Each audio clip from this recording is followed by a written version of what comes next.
no, they're not just droids, they're not just droids, they're not just droids. You have to like treat them like real people. You just sent, what, 100, maybe 1,000 droids out into space there? Shouldn't we be looking at these people as murderers? What about the episode when Ahsoka was like gleefully keeping track of how many droids she cut apart? Oh, but those are just droids, right? So it's okay because it's not like she's actually killing people. Well, no, apparently you want us to think they're not just droids. I'll be your alibi.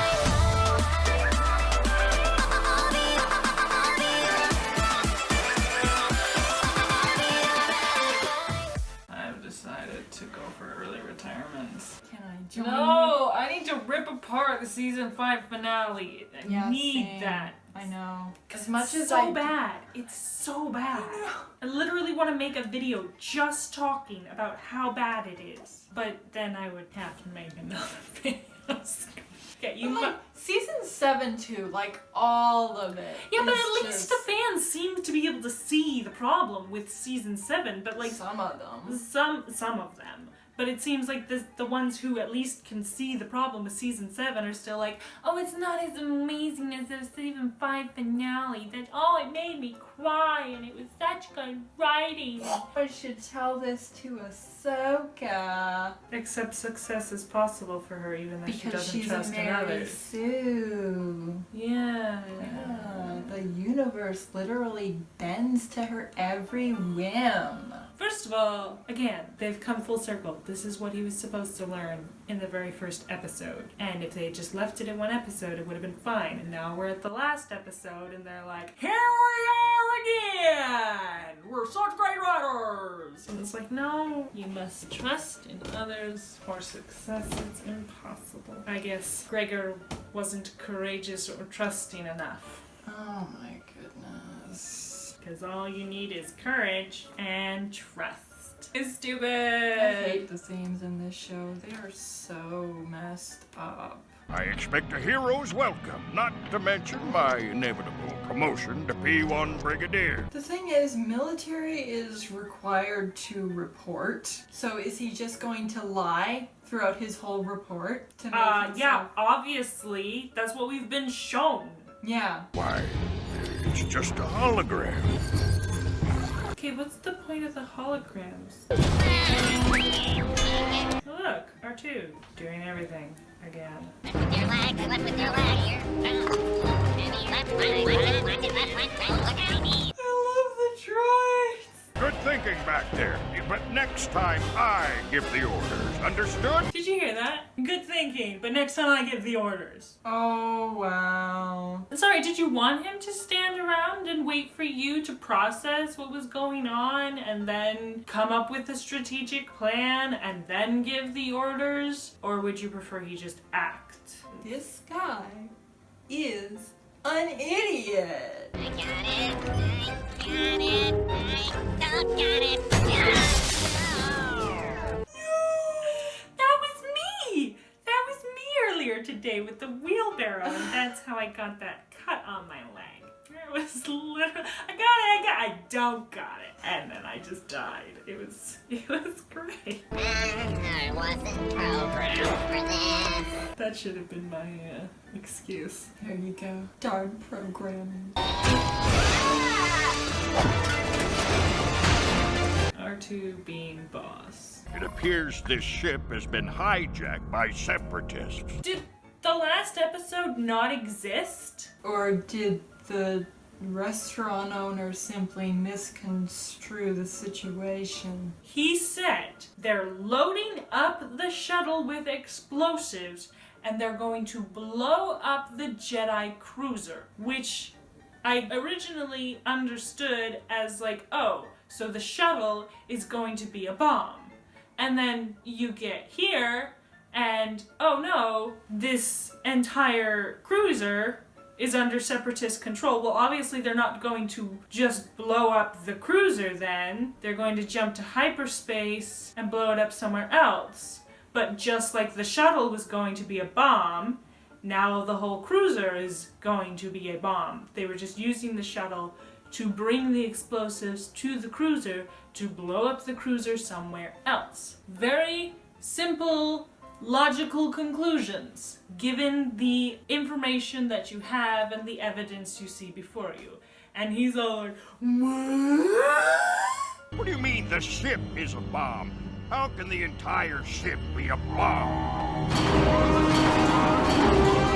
Yeah, he's very stupid. again, you have a character, you've set them up with certain strengths, and you keep telling us about those strengths. And then when we see moments where you can show that yes, he has these strengths, and that the people who put him in charge aren't completely stupid because they did see that he had competency, but they overestimated his competency in this particular area, right? But they're not totally stupid because he is competent in some circumstances. No, instead we get he's completely, utterly, horrifically, irredeemably incompetent.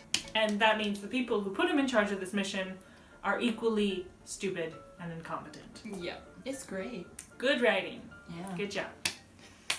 Everyone's happy. There must be enough Rhydonium in here to blow up the entire Republic fleet. I don't know what any of this means. After just saying, that's enough Rhydonium to blow up the entire Republic fleet. Wow, I wonder what it could possibly be used for. Wild guess. Going out on a limb here. It could be used to blow up the Republic fleet. Mind blown. There's no way. It couldn't possibly be used for that. It's ridiculous. No idea what's going on. He has no idea what's going on. My mission is over. I had no orders to stop separatist piracy or disarm massive Titanic-scale bombs. Okay. Again, Mr. Smart Strategy here, being absolutely stupid. Not to mention that he's being painted as a glory hound throughout the entire thing, and instead of being like, aha, here's another feather for me cap, he's like, my job's done. When it's not even done! Yeah, no, it's not done until he delivers that to the Republic. What an idiot! I hate everything. Yeah. Everything. Everything. Everything. Yeah. I was only able to steal the coordinates of their target. Target? You mean they aren't just planning to blow up this ship? I mean, yes, again, that's what he was told, that they were going to blow up the ship. But if you have a brain, then when you realize it's filled with explosives and they're traveling to somewhere, it's not about blowing up the ship, it's about where you're blowing up the ship. Thus, the ship is not the target, the ship is headed toward the target. Because what are they going to get out of just blowing it up in the middle of nowhere? Nothing. Nothing. Someone who is a strategist should have been able to figure this out half an hour ago. Yeah. Why is R2 the only one doing anything? When they were rescuing Gregor from his abusive boss, they all whipped out their gear, and now you've got a spy and it's just like, R2 can handle it. The cross arms like, woo. Colonel, I think I see him. No one ever looks up. I think I see a whole lot of him. Oh goodness, no. I hate everything. Yeah.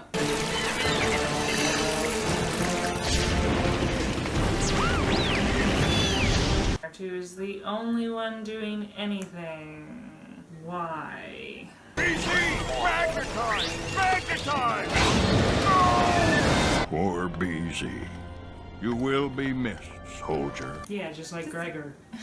Completely forgotten. Colonel, would you say something to honor this heroic sacrifice? Gregor didn't even warrant a eulogy speech. It shocks me to say this, but we make an excellent team. No! Don't! Scene. BZ sacrificed himself for us.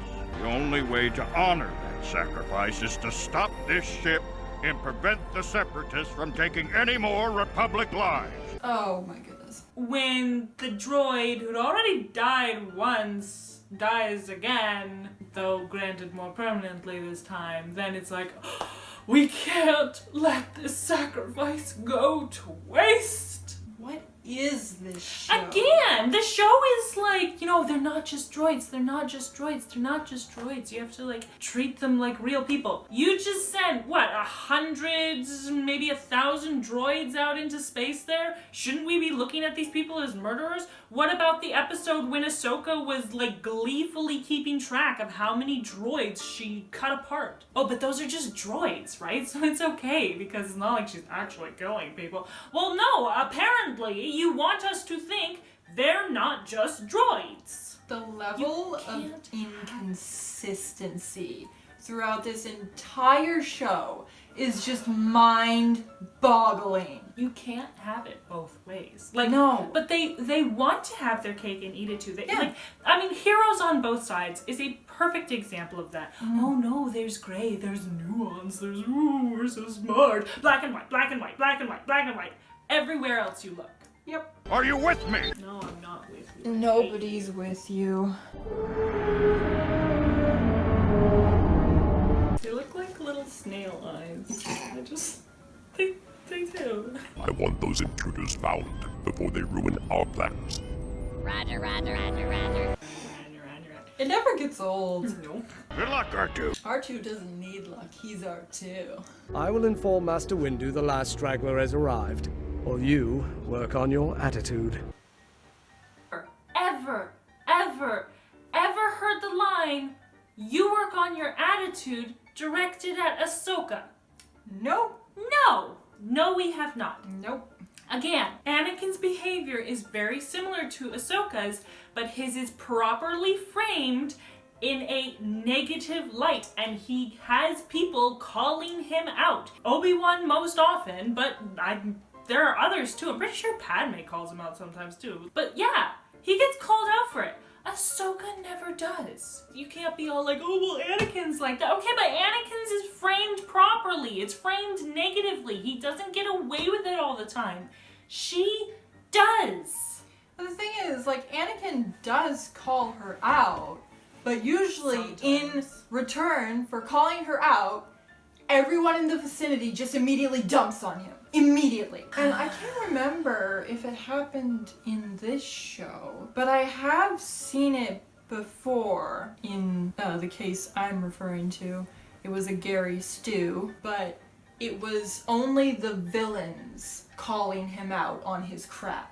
And of course, they're villains, so the audience goes like, well, they're villains, so screw them. Nothing they say is right. They're just lying. And it's like, no, they're right. They are absolutely right. They're the only ones with the perspective to see. Yeah, it's so annoying. Because Ventress calls Ahsoka obnoxious, which is but again, it's coming from the mouth of a villain, so then people are just like, oh, Ventress bad, so everything she says is bad, wrong. But even after Ventress makes the turn to I won't say she was entirely good by that, by the end of season 5, but she was kind of on a neutral ground. An anti-hero, yeah. But even then, she was calling Ahsoka out not everyone gets to live in a fancy palace like you. Yeah, and Ahsoka's just oh, poor me. I'm gonna have to get used to that. And she obviously never does. No. Because then she's putting down the Martez sisters constantly. Yep. It's literally the same behavior we saw all the way back in season 2, Lightsaber Lost, where she sticks her nose up at a poor sick person just because they are poor and sick.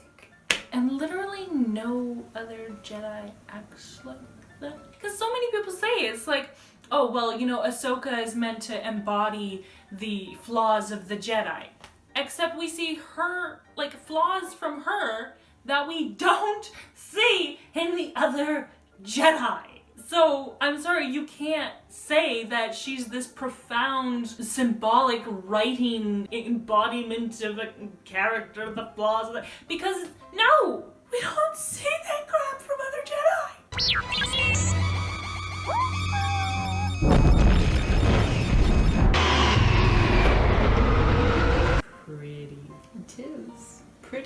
terrifying.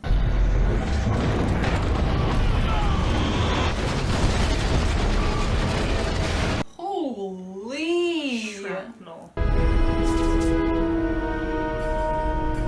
I'm sorry, it's BS that R2 survived. He was right next to the bomb! He was in the bomb! He should have been. He was in the bomb!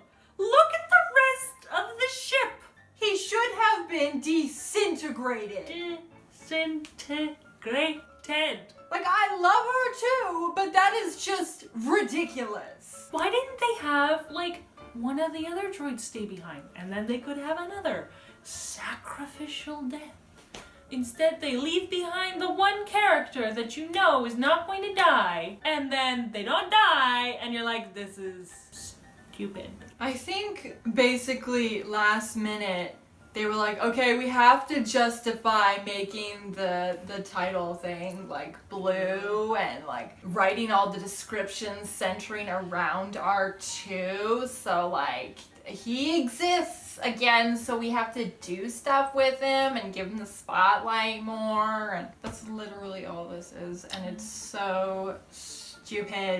You're a big hero. You are the bravest droid I have ever met. They're doing exactly what they do with Ahsoka, where they end the arc or episode or whatever with this big fanfare of how they're the real hero. Again, R2's been in the background the entire arc. Yeah. And now they're lauding him up and down. And it's like, I'm sorry, this is BS. And they do the exact same thing with Ahsoka, and it's usually always BS with her too. Yeah. But this is how they do it. They have all this like positive focus right at the end, so that's what the people remember. So manipulative. And again, like their whole thing was, oh, trust is the only way for a mission to succeed. Where have we seen trust? Nowhere. There's been no trust here. Wow. So again, it's like they have these pithy little quotes and it's like, well, this is what was supposed to go on in the episode, so it must have gone on. They just have all these little like manipulative things in there because they know what people will remember, what they'll walk away with. So they don't put any effort into actually like doing what they say they're going to do, because that's essentially what that little pithy statement at the beginning of each episode is. It's a promise. This is what you're going to get out of this episode. And they never, ever live up to it. And so it's literally just garbage dressed up pretty. The beginning has something good, the end has something good, exactly like a friend in need. Oh, we're friends at the beginning, we're friends at the end. That means throughout the whole thing, it was nothing but friendship. Yeah, just ignore all the emotional abuse that went on in the middle there. That's non-existent because at the beginning and the end, friendship. There was friendship. All I remember is friendship because I remember the beginning and I remember the end. Friends. Because, yeah, like it's saying that the midsection doesn't matter. It absolutely matters. It's the entire body. Yeah, literally. It's, oh. And yeah, again, it's like, oh, you're the real hero, even though you've been sitting in the background not doing very much. And 2 other people gave their lives for this mission to succeed, but who? What? You're the one we want to praise. We turned the title card blue for you. Wow. I would be proud to serve with you droids anytime, anywhere. I hear we have been assigned to the same platoon. We will be seeing each other every day for the rest of the war. That's great, Whack.